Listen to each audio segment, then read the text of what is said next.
Now, after a 2-year-long crisis between Ethiopia and the Tigray People's Liberation Front, an agreement was reached yesterday to end hostilities. The cessation of hostilities, as well as a systematic, orderly, and smooth and coordinated disarmament, was also reached. The warring parties last Monday arrived in South Africa to commence another round of peace talks after previous attempts had failed. The talks were expected to last until 30th of October, but were extended till Wednesday. Now, the talks were facilitated by Mr. Obasanjo, the ex-Kenyan President Uhuru Kenyatta, and of course Phumzile Mlambo Ukuka, the former deputy president of South Africa. For 2 years, the government of Ethiopia and forces in the northern Tigray region have also been at loggerheads, throwing the country into political and economic instability. Here is what one of the mediators, the former president of Nigeria, of course, Olusegun Obasanjo, had to say. The two parties in the Ethiopian conflict have formally agreed to the cessation of hostilities, as well as to systematic, orderly, smooth, and coordinated disarmament. It is fundamental that we reaffirmed our commitment to safeguarding the sovereignty and territorial integrity of Ethiopia and to upholding the Constitution of the Federal Democratic Republic of Ethiopia. Thus, Ethiopia has only one national defense force. We've also agreed on a detailed program of disarmament, demobilization, and reintegration for the TPLF combatants, taking into account. Now, according to the UN Refugees Agency, UNHCR, Ethiopia is the third largest refugee hosting country in Africa, home to over 924,000 refugees and asylum seekers, mainly from South Sudan, Somalia, and Eritrea.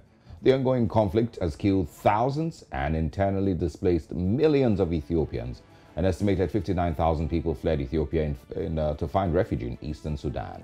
Now, in Tigray, nearly 40% of the population is suffering from a lack of food, while gender-based violence has also increased significantly. Women and children lack access to proper health care, social welfare, and justice services.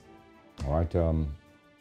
And also, of course, a representative of Tigray's TPLF, Getachew Reda, says that they will build on the new beginning following successful peace talks between the two sides of the Ethiopian conflict. The conflict began in November 2020, less than a year after Ethiopian Prime Minister Abiy Ahmed was awarded the Nobel Peace Prize for making peace with Eritrea, which borders the Tigray region.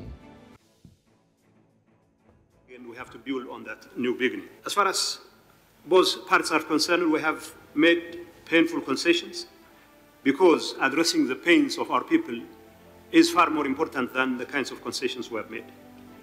Yes, we have made concessions because we have to build trust and we have to make sure that every one of us builds.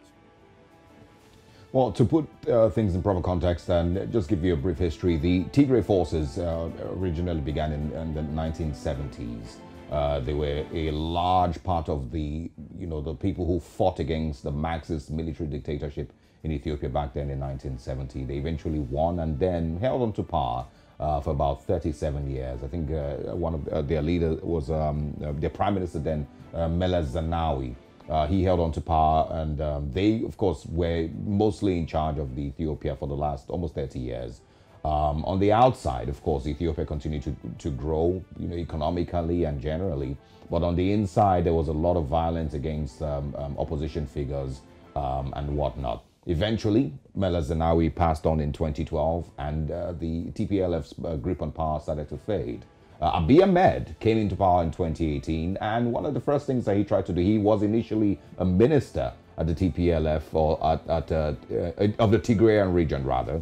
But eventually, after he came in 2018, decided, it was time to water down the powers of the TPLF, or the Tigray forces, I beg your pardon. And that's where the crisis, basically started from. Since then, there has been continued fighting.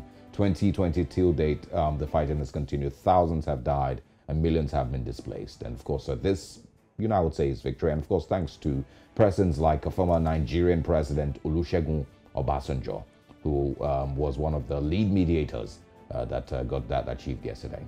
It really was one of the pressing issues that Africa had. You know, always, every time the news, there was always a headline story about the Tigray conflict, and this has killed a lot of people and displaced a lot of other people. I really don't even know how Ethiopians were able to cope with all of this disaster, but thankfully it's over now. Absolutely.